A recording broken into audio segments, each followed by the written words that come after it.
ni samo nuge nono kapang seranggo sinia nugya rok no nuge moha yako mukol ni samo nuge nono kapang seranggo sinia nugya rong no nuge moha yako ta thang di nang chale koyo ang shmai ru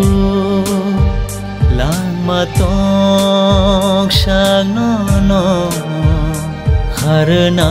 hanai ang songo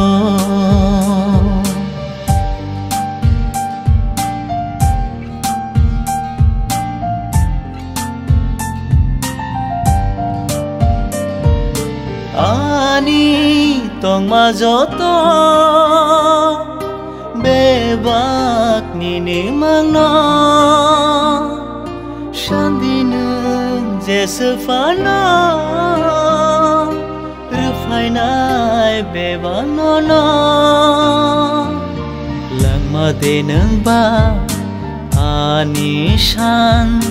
runaya bobo kela ani khungni kok thai sabo